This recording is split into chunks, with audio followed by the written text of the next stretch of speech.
Coach, before the game, you talked about needing to take it to a different level, competitive-wise. And Donovan, at the end of the game, had 100%. it diving on the floor and then diving into the stands. For your leader to be able to do that, what does that say about him? You can, you have to back it up, right? And we were all talking, about rebound and physicality, compete level, all that. But when your best player does it and leads, and not just the end, right? I thought the whole game, what do you have, 12 rebounds? Like, you say, hey, come on, guys, we got a rebound. No, when you do it, when you take the lead, that's it. That's why we have 60 wins. And I'll group the other three guys in there: J.A., Darius, and Evan. Right, like they weren't losing this game today, and just we have great leadership. They get it. They get what this team needs, and they stepped up tonight. In the second half, you stuck with your starting lineup for a majority Yeah. of it. But speaking of just having everybody down the line to be able to play to that level, Max Strus wasn't making shots, wasn't getting a lot of points, but he had 6 assists. Yeah. What do you think about his facilitation and how you guys were able to use that lineup? I did stick with them longer than normal. I stuck with especially Donovan and Evan in longer stints, and I was just thinking, man, this is a playoff game. Like that's what's going to be. The playoffs are going to be out. You're rolling. That group was rolling. You stick with them. I think if it was game 42, I would have done the normal rotation, but felt like we had to go and get this one for a lot of reasons. Max is, Max, he's such a great competitor, and he's great at all the hit and handback stuff, and can get downhill, and he's probably the guy that throws it to J.A. the most in the roll, right, which is important for us. So, I should group him in with those four, the core four, because he definitely had great contributions tonight. Yeah. I know that this isn't the end goal and there are still games left to be played, but you guys did reach 60 wins. It's the third time it's happened in franchise history. Just where did you expect this regular season to go compared to how it has gone so far? I didn't expect 60 wins. I thought we would, be fighting. Kind of my internal goal was can we improve from last year? If that's 1 win, great. If it's 2 wins, great. That was kind of where my mind was. But for this this team to take it to another level, kind of shatter that says a lot. We're not done, right? We still got, still can add to that. Told we got to celebrate this. It's not, not the end goal, but we should take a deep breath and celebrate 60 wins. It's so hard to do in this league. It's it's a monumental task. So really happy for the guys.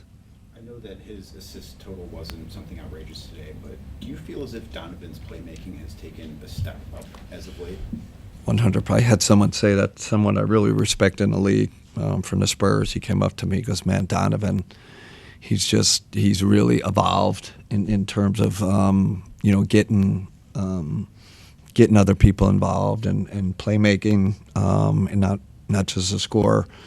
I think in Utah, score, and he has flipped that. He's at that kind of maturity level, mental level, where he can manipulate the game how he wants it, and he even turned down a few. The guys were on him on the bench, like, come on, man, like, shoot it, you're open, and but I think he was thinking, you know what, today I got to get everybody involved. I have to move it, and again, I would argue just probably for me his best all-around game all year. He did everything tonight, and showed great leadership as always. So you were talking before the game about the need to balance and wanting to look at guys and lineups. And you guys came out today and played this way, and you played the guys that you played. Why today?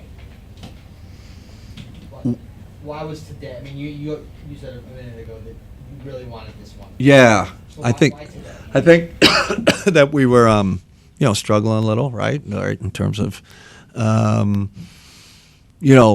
thinking about the Detroit game, and we just had some not great performances, right? Like, and I know everybody talked about the schedule, and there was some of that, but there was a little more. So I felt like, man, and then thinking about our Clippers game in LA, I thought they took it to us. I told the guys before the game, I said, like, that can't happen again, right? Like, you got Detroit, LA game, you know, we I don't want to, you know, walk out of here and be like, oh, they, you know, they're a more competitive team or they out-physicaled us. So I think take all that together, Joe, right? And it was like, man, we needed to, more maybe for psychological reasons, needed to get this game and get it in a good manner. The overriding thing is you want to be playing well going into the playoffs. So wherever you land with that is where you land. But you are up 4 games, I think with 7 to play on Boston.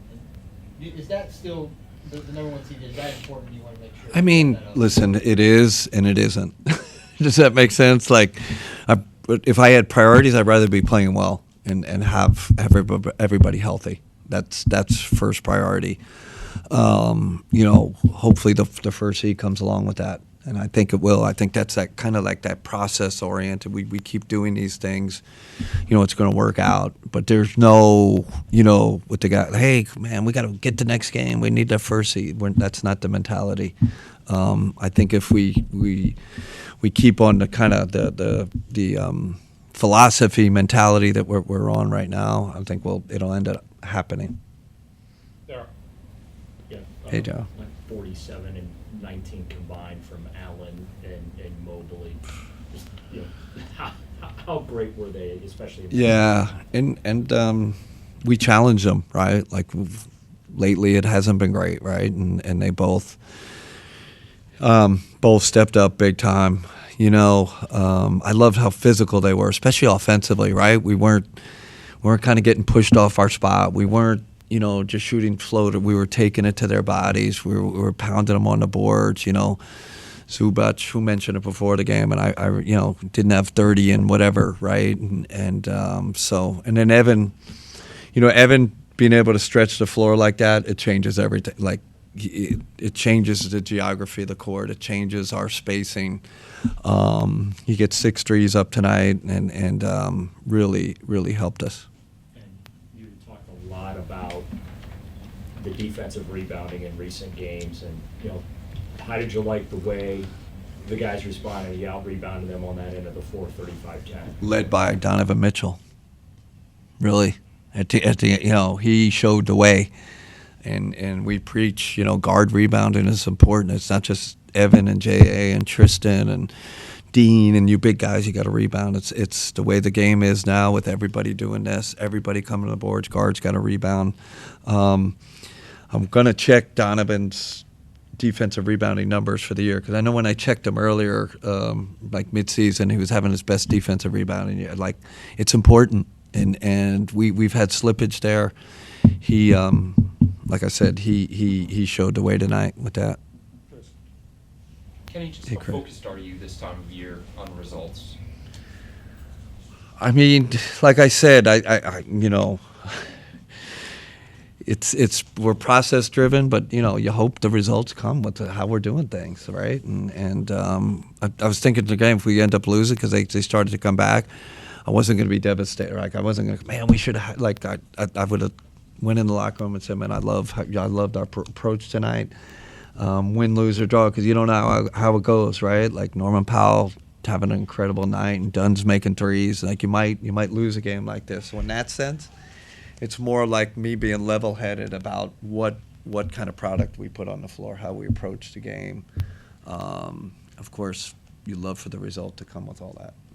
You mentioned, like, feeling like maybe the guys needed this from a psychological standpoint. Mm-hmm. Did you sense a change in their psychological demeanor? I felt like, I don't know. I felt like we're more tonight. I felt like we're more focused.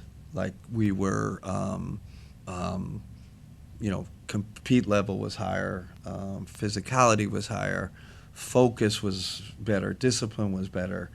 And I think the guys felt that, right? Like, and we discussed it. We talked before the game. Like, we need to, you know, it's time we need to to get that to another level, and I think that's what we did. Kenny, like the players get a rest, they get a chance to recharge. I've just been curious about you. It seems like you're always on. The guy speaker praises, obviously, basketball junkie. How do you recharge? Like, what's your process to sustain your pursuit of excellence? Yeah, I think like this week is huge, right? We have our feet, kind of feet on the ground. We got a great kind of week to get our rest, stick on our routine, get back to our routine, I should say, and it's huge because kind of what all of us do. And I always put myself in the same bucket as them. It's not like, hey guys, you got to get your rest. Hey, it's like, coach, we're in the same bucket. So I try to, practice what I preach. And I slept at 8 o'clock this morning. Like that never happens. And sometimes you're on the road all the time. You're just up at 6. You're just up. I don't know why.